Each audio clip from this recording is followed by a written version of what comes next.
Good afternoon students. एक बार फिर आप सभी का जीव विज्ञान के ऑनलाइन कक्षा में स्वागत है। डियर स्टूडेंट, लास्ट वीडियो में हमने आपको पॉरीफेरा संघ पर आपसे चर्चा की और आपको बताया पॉरीफेरा संघ की खोज रॉबर्ट ग्रांट नामक वैज्ञानिक ने की। अरस्तु ने इन जंतुओं को स्पंजी जंतु कहा। पॉरीफेरा संघ के जंतु जो होते हैं वो बहुकोषीय होते हैं। इन जंतुओं में नाल तंत्र पाया जाता है जो इनका एक महत्वपूर्ण लक्षण होता है। इन जंतुओं के शरीर पर ओस्टिया पाए जाते हैं, अर्थात छिद्र पाए जाते हैं, जिन छिद्रों की सहायता से इन जंतुओं के शरीर में जल प्रवेश करता है। इन जंतुओं के शीर्ष भाग पर क्या पाया जाता है? एक छिद्र नुमा संरचना पाई जाती है जो छिद्र बड़े आकार का होता है, जिसे ऑस्कुलम कहा जाता है। इस ऑस्कुलम के द्वारा ये जल को अपने शरीर से क्या करते हैं? बाहर निकालते हैं। ये जंतु कैसे होते हैं? उभयलिंगी होते हैं। इनमें परनिषेचन पाया जाता है, स्त्री पूर्णता पाई जाती है। इन जंतुओं में पूर्णभंजी विदलन पाया जाता है। इन जंतुओं में श्वसन, उत्सर्जन और परिसंचरण के लिए कोई विशेष प्रकार के अंग नहीं पाए जाते हैं। केवल नाल तंत्र की सहायता से ये जंतु श्वसन, उत्सर्जन और परिसंचरण की क्रिया करते हैं। डियर स्टूडेंट, आज हम जो चर्चा करने वाले हैं वो नेक्स्ट टॉपिक है हमारा, और वो है सीलंट्रेटा संघ। आज जो हम अध्ययन करने जा रहे हैं वो सीलंट्रेटा संघ पर आपसे चर्चा करेंगे।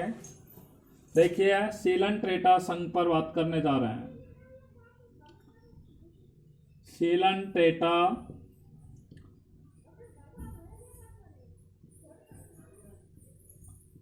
लेसन नंबर हमारा है ये 4, जिसका नाम है एनिमल किंगडम। Animal kingdom. और आज का हमारा टॉपिक है सीलंट्रेटा फाइलम।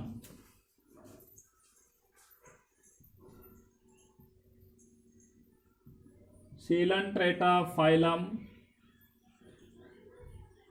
देखिए, सीलंट्रेटा फाइलम को हम निडेरिया संघ के नाम से भी जाना जाता है। निडेरिया संघ के नाम से भी जाना जाता है। इस संघ को निडेरिया के नाम से भी क्या है? जाना जाता है। देखिए, सबसे पहले हम सीलंट्रेटा संघ का शाब्दिक अर्थ हम बात करने जा रहे हैं। देखिए, सीलंट्रेटा का शाब्दिक अर्थ क्या है?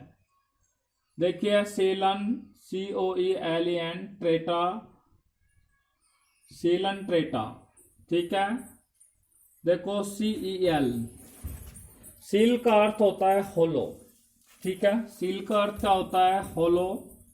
हम आपको यहाँ पर सीलंट्रेटा का शाब्दिक अर्थ बता रहे हैं। सीलन का अर्थ होता है होलो, और एंट्रेटा, एंट्रेटा को बोलते हैं हम इंटेस्टाइन। इंटेस्टाइन। होलो का अर्थ होता है खोखले, और इंटेस्टाइन का अर्थ होता है आंत्र, जिसको हम हिंदी में बोलेंगे नाल, अर्थात इनका अर्थ होता है खोखली नाल। सीलंट्रेटा संघ के जंतुओं का शाब्दिक अर्थ होता है खोखली नाल होता है। देखिए, ये जंतु डिप्लोब्लास्टिक होते हैं, अर्थात इन जंतुओं का शरीर जो होता है वो द्विस्तरों से मिलकर के बना होता है। एक्टोडर्म और मीजोडर्म से बना होता है। इनके शरीर में क्या पाई जाती है? एक मुख्य गुहा पाई जाती है, जिसे क्या कहा जाता है? सीलंट्रेटा कहा जाता है। इन जंतुओं के शरीर में एक गुहा पाई जाती है, जिसे सीलंट्रॉन गुहा के नाम से इसे जाना जाता है, या इन्हें सीलंट्रॉन भी कहते हैं, ठीक है। और इसी कारण से इन जंतुओं को सीलंट्रेटा संघ भी कहा जाता है। मैंने आपको बताया सीलंट्रेटा संघ के जो जंतु होते हैं वो डिप्लोब्लास्टिक होते हैं, द्विस्तरीय होते हैं। इन जंतुओं के शरीर में मध्य में एक गुहा पाई जाती है, जिसे सीलेंट्रॉन गुहा कहते हैं, और इसलिए ही इस सीलंट्रेटा संघ के जंतुओं को सीलंट्रेटा संघ कहा जाता है। देखिए, इन जंतुओं की बाह्य सतह जो होती है उस पर दंश कोशिकाएं पाई जाती है। बाह्य सतह पर कौन सी कोशिकाएं पाई जाती है? दंश कोशिकाएं पाई जाती है। क्लियर बात हो गई। और दंश कोशिकाएं पाई जाने के कारण इन जंतुओं को निडेरिया संघ के नाम से भी जाना जाता है। इन जंतुओं की बाह्य सतह पर क्या पाई जाती हैं? दंश कोशिकाएं पाई जाती हैं, और इन्हीं दंश कोशिकाओं की उपस्थिति के कारण इन जंतुओं को निडेरिया संघ भी कहा जाता है। क्या कहा जाता है? निडेरिया संघ भी कहा जाता है। अब बात करते हैं सिलेंट्रेटा संघ की खोज के बारे में। देखिए, सिलेंट्रेटा जो नाम दिया गया था, सिलेंट्रेटा संघ नाम देने वाले वैज्ञानिक का नाम था ल्यूकार्ट। ल्यूकार्ट नामक वैज्ञानिक ने सिलेंट्रेटा संघ नाम दिया। सिलेंट्रेटा संघ नाम देने वाले वैज्ञानिक का नाम था ल्यूकार्ट, और निडेरिया संघ नाम देने वाले वैज्ञानिक का नाम था हैचक। हैचक नाम के वैज्ञानिक ने निडेरिया नाम दिया। ठीक है, हैचक नाम के वैज्ञानिक ने निडेरिया संघ नाम दिया, और ल्यूकार्ट नामक वैज्ञानिक ने सिलेंट्रेटा संघ नाम दिया। आपको बता दें, सिलेंट्रेटा संघ में लगभग पूरे विश्व में 10,000 जाति पाई जाती है। सिलेंट्रेटा संघ की लगभग कितनी हजार जातियां पाई जाती है? 10,000 जातियां पाई जाती है पूरे विश्व में। देखिए, इसके बाद हम बात करते हैं सिलेंट्रेटा संघ के जंतुओं के सामान्य लक्षण। General characteristics of Coelenterata phylum animals. Coelenterata या निडेरिया संघ के जंतुओं के सामान्य लक्षणों पर हम बात करने जा रहे हैं। देखिए, सामान्य लक्षण। सिलेंट्रेटा संघ के जंतुओं के सामान्य लक्षण। General characteristics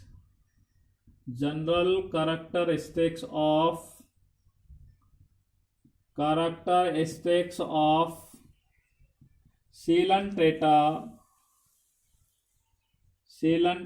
phylum. सिलेंट्रेटा संघ के जंतुओं के सामान्य लक्षण।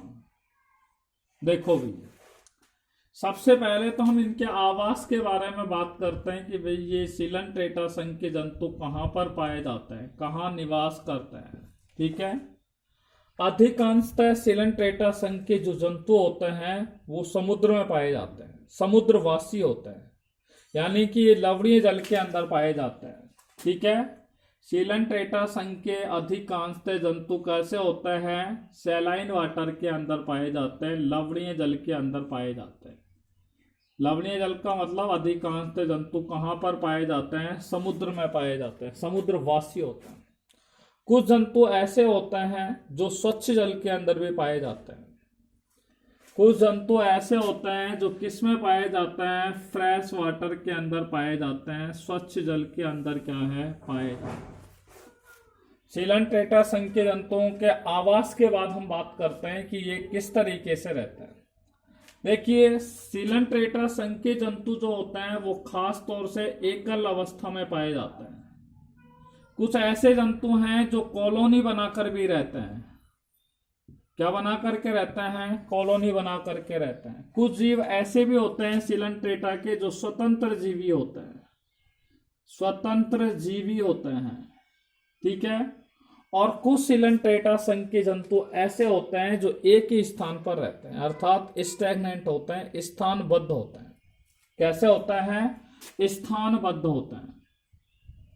तो आपको पता लग गया है कि सिलेंट्रेटा संघ के कुछ जंतु स्थानबद्ध होते हैं, कुछ जंतु स्वतंत्र जीवी होते हैं, तो कुछ जंतु कॉलोनी बना करके रहते हैं, तो कुछ जंतु एकल अवस्था में, सिंगल अवस्था में क्या है? रहते हैं। देखिए, इन जंतुओं का शारीरिक संगठन पर अगर हम बात करें तो सिलेंट्रेटा संघ के जंतुओं का जो शारीरिक संगठन होता है, बॉडी ऑर्गेनाइजेशन जिसको हम बोलते हैं, इन जंतुओं का शारीरिक संगठन ऊतकीय स्तर का होता है। अर्थात इन जंतुओं का शरीर किससे बना होता है? ऊतक के स्तरों से मिलकर बना होता है, अर्थात ये ऊतकीय स्तर प्रकार का शारीरिक संगठन पाया जाता है। सिलेंट्रेटा संघ के जंतुओं में ऊतकीय स्तर का शारीरिक संगठन पाया जाता है। मैंने आपको बताया कि सिलेंट्रेटा संघ के जो जंतु होते हैं वो डिप्लोब्लास्टिक होते हैं, अर्थात द्विस्तरीय होते हैं। डिप्लोब्लास्टिक अर्थात कैसे होते हैं? द्विस्तरीय होते हैं।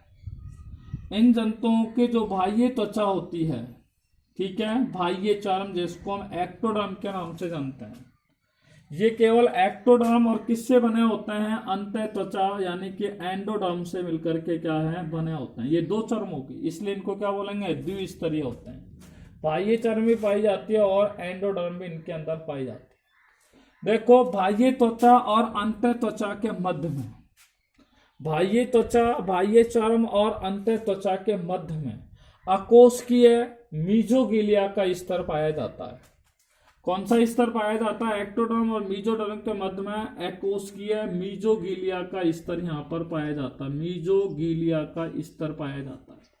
जैसे मैं आपको ये संरचना आपको दिखा रहा हूं इस तरीके से, आपने हाइड्रा की संरचना देखी होगी, ये हाइड्रा है, ठीक है। हाइड्रा की जो संरचना होती है ये क्या है, स्पर्शक होता है, इन पर अभी हम बात करेंगे। फिलहाल ये क्या है, एक्टोडर्म है, ठीक है, और ये इनके अंदर क्या है, मीजोडर्म है, ठीक है। ये एक्टोडर्म हो गई, ये कौन सी हो गई, मीजोडर्म, और एक्टोडर्म और मीजोडर्म के मध्य में यहाँ पर एक अकोशिकीय स्तर पाया जाता है। इसी अकोशिकीय स्तर को क्या कहा जाता है, मीजोगिलिया का स्तर कहा जाता है। कौन सा स्तर कहा जाता है, मीजोगिलिया का स्तर कहा जाता है। आपको मैं बता दूं, सिलेंट्रेटा संघ के जंतु जो अधिकांशतः होते हैं उनमें अरीय समिति पाई जाती है, रेडियल सिमेट्री पाई जाती है। अधिकांश जंतुओं में कौन सी समिति पाई जाती है, अरीय समिति पाई जाती है, रेडियल सिमेट्री पाई जाती है। परंतु कुछ जंतु ऐसे होते हैं जिनमें द्विपार्श्व समिति भी पाई जाती है, बाइलेटरल सिमेट्री उनमें पाई जाती है, बाइलेटरल सिमेट्री उनके अंदर क्या है, पाई जाती है। अधिकांशतः जंतुओं में तो अरीय समिति पाई जाती है, कुछ ऐसे भी होते हैं जिनमें अरीय समिति नहीं पाई जाती है।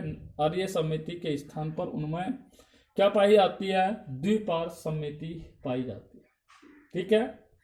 इन जंतुओं के शरीर का जो शीर्ष भाग होता है, ये शरीर का क्या है, ये शीर्ष भाग होता है, और इन जंतुओं के शरीर के शीर्ष भाग पर एक छिद्र पाया जाता है। यहाँ पर ये एक छिद्र पाया गया है, ये देख रहे हो आप।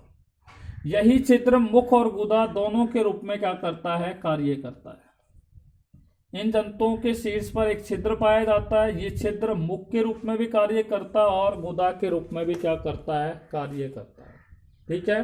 दोनों के रूप में ये क्या करता है, कार्य करता है, दोनों अंगों का कार्य करता है, मुख का भी करता है और गुदा का भी कार्य करता है।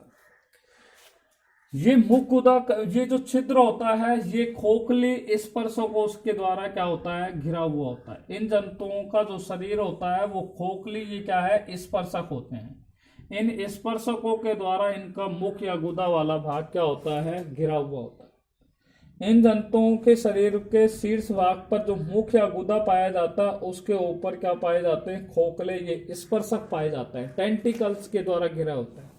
और ये स्पर्शक जो होते हैं वो क्या काम करते हैं, शिकार को पकड़ते हैं, शिकार को ये पकड़ते हैं, भोजन को क्या है, पकड़ते हैं और पकड़ करके मुख में क्या है, धकेलने का कार्य करते हैं। यानी कि स्पर्शक जो होते हैं वो शिकार को पकड़ने का काम करते हैं। दूसरा, ये स्पर्शक जो होते हैं वो इन जंतुओं के गमन की क्रिया में भी क्या होते हैं, सहायक होते हैं। तो स्पर्शक शिकार को पकड़ने में सहायक होते हैं और दूसरा इन जंतुओं के अंदर गमन की क्रिया में क्या होता है, सहायक होता है। क्लियर बात हो गई यहाँ पर। इनके अंदर जो पाचन होता है वो बाह्य कोशिकीय पाचन भी हो सकता है और अंतः कोशिकीय पाचन भी होता है, ठीक है। बाह्य कोशिकीय पाचन एक्स्ट्रा, ठीक है, बाह्य कोशिकीय पाचन और अंतः कोशिकीय पाचन, ये दोनों प्रकार का पाचन इन जंतुओं के अंदर क्या है, पाया जाता है। बाह्य कोशिकीय पाचन भी पाया जाता है इन जंतुओं में, बाह्य कोशिकीय पाचन, और कौन सा पाया जाता है, अंतः कोशिकीय पाचन भी इन जंतुओं के अंदर क्या है, पाया जाता है। बाह्य कोशिकीय पाचन और अंतः कोशिकीय पाचन, ये दोनों प्रकार का पाचन इन जंतुओं में क्या है, पाया जाता है। देखिए, इन जंतुओं में श्वसन करने के लिए कोई विशेष प्रकार के अंग नहीं पाए जाते हैं। जिस तरीके से आपको हमने प्रोटोजोआ संघ के जंतुओं पर आपसे बात की थी, पॉरीफेरा संघ के जंतुओं में बात की थी, इनमें श्वसन की जो क्रिया होती है वो शरीर की सामान्य सतह से विसरण की विधि द्वारा होता है। इसलिए सिलेंट्रेटा संघ के जो जंतु होते हैं इनमें भी श्वसन की जो क्रिया होती है वो किसके जरिए होती है?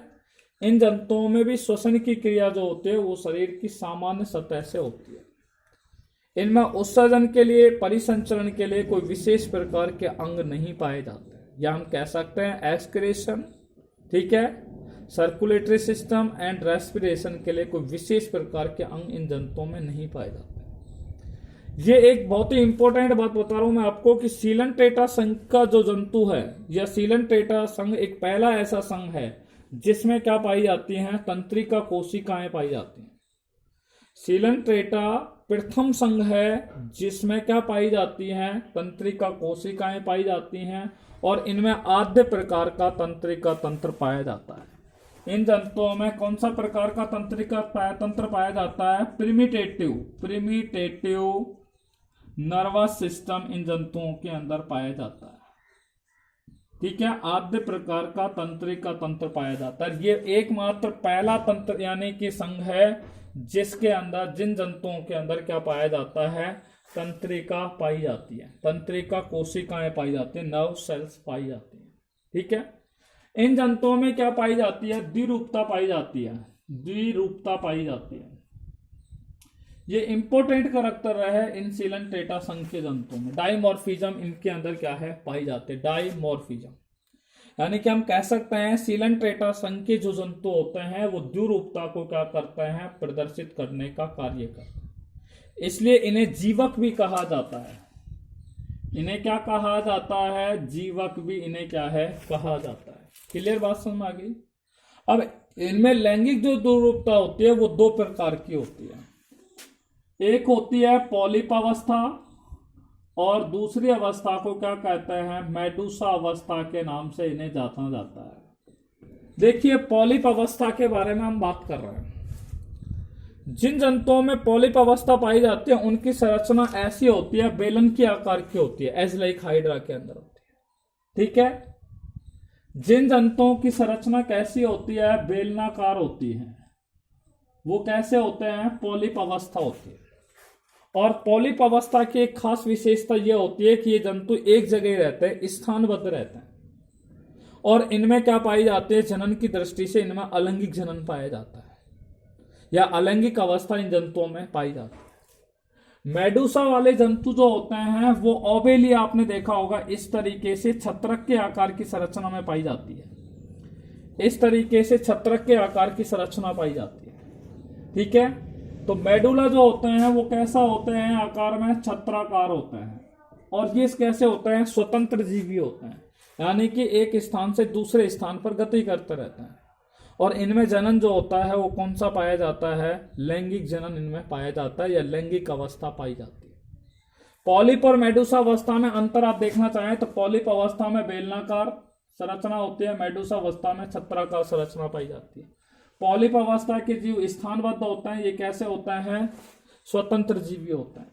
इनमें अलैंगिक अवस्था पाई जाती है, और इनमें कौन सी अवस्था पाई जाती है? लैंगिक अवस्था पाई जाती है। देखिए, पॉलिप का मेडुसा में एकांतरण हो सकता है, मेडुसा का पॉलिप में, अर्थात ये दोनों अवस्थाएं क्या होती हैं? इनमें क्या होता है? पीडी एकांतरण होता है। क्या होता है? पीडी एकांतरण की क्षमता इनके अंदर क्या है? पाई जाती है। पॉलिप और मेडुसा में पीडी एकांतरण पाया जाता है, जिसे मेटाजेनेसिस कहते हैं। आपसे पूछा जाए कि मेटाजेनेसिस किसे कहते हैं, तो आप कहेंगे सीलन-टेट्रा संघ के जंतुओं में पॉलिप और मेडुसा अवस्था में पीडी एकांतरण पाया जाता है, जिसे मेटाजेनेसिस कहा जाता है। मेटाजेनेसिस कहा जाता है। पॉलिप अवस्था मेडुसा में बदल जाती है, और मेडुसा अवस्था पॉलिप अवस्था में बदल जाती है। देखिए, ये जंतु एक लिंगी भी हो सकते हैं, और कैसे हो सकते हैं? द्विलिंगी भी हो सकते हैं। यानी कि जंतु यूनिसेक्सुअल भी होते हैं, एक लिंगी भी होते हैं, और कैसे होते हैं? बाइसेक्सुअल भी हो सकते हैं, द्विलिंगी भी हो सकते हैं। कैसे हो सकते हैं? एक लिंगी भी हो सकते हैं, और कैसे हो सकते हैं? द्विलिंगी भी ये जंतु हो सकते हैं। इन जंतुओं में लैंगिक जनन भी पाया जाता है, और अलैंगिक जनन भी पाया जाता है। अलैंगिक जनन जो होता है वो मुख्यतः कौन सी विधि द्वारा होता है? मुकुलन की विधि द्वारा होता है। कौन सी विधि द्वारा होता है? मुकुलन की विधि द्वारा होता है। मुकुलन को इंग्लिश में बोलते हैं बडिंग, ठीक है। मुकुलन की विधि द्वारा इनमें खास तौर से अलैंगिक जनन की क्रिया होती है। इन जंतुओं का या सीलंट्रेटा संघ के जंतुओं का जो विकास होता है, परिवर्धन जो होता है, वो अप्रत्यक्ष प्रकार का होता है। और जिन जंतुओं में अप्रत्यक्ष प्रकार का परिवर्धन होता है, उन जंतुओं के जीवन चक्र में लार्वा अवस्था पाई जाती है। जिन जंतुओं का परिवर्धन अप्रत्यक्ष प्रकार का होता है, उनका जीवन चक्र कैसा होता है? उनके जीवन चक्र में क्या पाई जाती है? लार्वा अवस्था पाई जाती है। और मैंने आपको बताया था पॉरीफेरा संघ में भी लार्वा अवस्था पाई जाती है, इसलिए वहां पे भी अप्रत्यक्ष प्रकार का परिवर्धन होता था। वहां पे एम्फीब्लास्टुला और पैरेनकाइमूला, ये दो लार्वा अवस्था वहां पर पाई जाती है। ऐसे ही सीलंट्रेटा संघ के जंतुओं में भी क्या पाई जाती है? एक विशेष प्रकार की लार्वा अवस्था पाई जाती है, जिसे प्लेनूला लार्वा अवस्था कहा जाता है। प्लेनूला लार्वा अवस्था इन जंतुओं में क्या है? पाई जाती है। क्लियर बात हो गई। तो इन जंतुओं का परिवर्धन अप्रत्यक्ष प्रकार का होता है, क्योंकि इनके जीवन चक्र के अंदर प्लेनूला लार्वा अवस्था क्या है? पाई जाती है। ठीक है। देखिए, इन जंतुओं की एक खास विशेषता यह है कि इनमें पुनरुद्भवन की क्षमता क्या पाई जाती है? प्रचुर मात्रा में पाई जाती है। पुनरुद्भवन, रीजनरेशन की जो कैपेसिटी होती है, वो क्या पाई जाती है? इनमें प्रचुर मात्रा में पाई जाती है। पुनरुद्भवन का मतलब है खोए हुए अंगों का या नष्ट हुए अंगों का पुनर्निर्माण होना।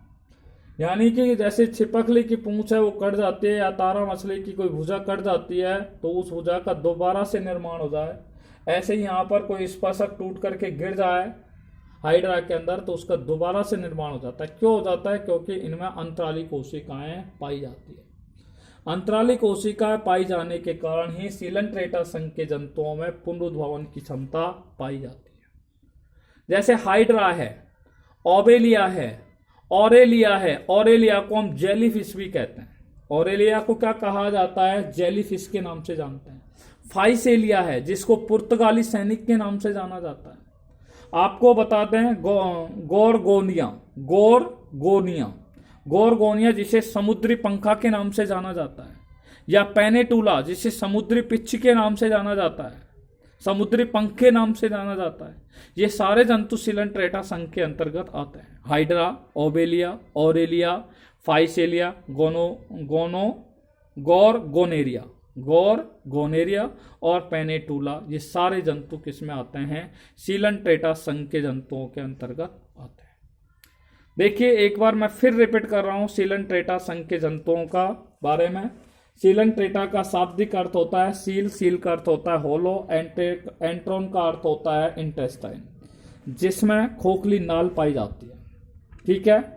इन जंतुओं के मध्य में एक गुहा पाई जाती है जिसे सीलंट्रोन कहते हैं, और इसी सीलंट्रोन के कारण इन जंतुओं को सीलंट्रेटा संघ कहा जाता है। इन जंतुओं की बाह्य सतह पर क्या पाई जाती है? दंश कोशिका पाई जाती है, जिसे निमेटोब्लास्ट सेल के नाम से जाना जाता है, और इन्हीं दंश कोशिकाओं के कारण इन्हें निडेरिया संघ कहा जाता है। ल्यूकार्ट नामक वैज्ञानिक ने इन्हें सीलंट्रेटा संघ नाम दिया, और हैचक नामक वैज्ञानिक ने इन्हें निडेरिया संघ नाम दिया। ये जंतु अधिकांशतः कैसे होते हैं? समुद्री जल में पाए जाते हैं, समुद्री वासी होते हैं। कुछ जंतु ऐसे होते हैं जो स्वच्छ जल के अंदर भी पाए जाते हैं। ये जंतु सिंगल रह सकते हैं, कॉलोनी में भी रह सकते हैं, स्वतंत्र रूप से रह सकते हैं, या कहीं किसी स्थान से चिपके हुए होते हैं, स्थानबद्ध होते हैं। शारीरिक संगठन उत्कीय स्तर का होता है। इन जंतुओं का शरीर द्विस्तरीय होता है, यानी कि बाह्य त्वचा और अंतर त्वचा पाई जाती है। बाह्य त्वचा और अंतर त्वचा के मध्य में अकोष्ठीय जेली के आकार की मीजोगिलिया पाई जाती है। इन जंतुओं में मुख्यतः अरीय समिति पाई जाती है, कुछ जंतुओं में द्विपार्श्व समिति भी पाई जाती है। इन जंतुओं में बाह्य कोशिकीय पाचन और अंतः कोशिकीय पाचन दोनों प्रकार का पाचन पाया जाता है। यह प्रथम संघ है जिसके अंदर क्या पाया जाता है? तंत्रिका कोशिकाएं पाई जाती है, और जिसमें आद्य प्रकार का तंत्रिका तंत्र पाया जाता है। इन जंतुओं में श्वसन उत्सर्जन और परिसंचरण तंत्र का अभाव होता है। श्वसन की क्रिया जो होती है वो शरीर की सामान्य सतह से होती है। इन जंतुओं में ये जंतु एक लिंगी भी होते हैं, और कैसे होते हैं? बहुलिंगी भी होते हैं। इन जंतुओं में लैंगिक जनन और अलैंगिक जनन दोनों पाया जाता है। अलैंगिक जनन मुख्य रूप से मुकुलन की विधि द्वारा होता है। ठीक है। इन जंतुओं का जो परिवर्धन होता है, मैंने आपको बताया वो अप्रत्यक्ष प्रकार का होता है, क्योंकि इनके जीवन चक्र में लार्वा अवस्था पाई जाती है, और इनमें मुख्य रूप से एक लार्वा अवस्था पाई जाती है जिसे प्लेनुला लार्वा अवस्था के नाम से जाना जाता है। इन जंतुओं में प्रचुर पुनरुद्भवन की क्षमता भी पाई जाती है, जिसके कारण इन जंतुओं को क्या कहा जाता है, इन जंतुओं में अंतराली कोशिका पाई जाती है, जिसके कारण इनमें क्या है, पुनरुद्भवन की क्षमता पाई जाती है। ठीक है। इन जंतुओं के शीर्ष में क्या पाया जाता है, एक छिद्र पाया जाता है जो मुख और गुदा दोनों अंगों का कार्य करता है, और इनके ऊपर क्या पाया जाता है,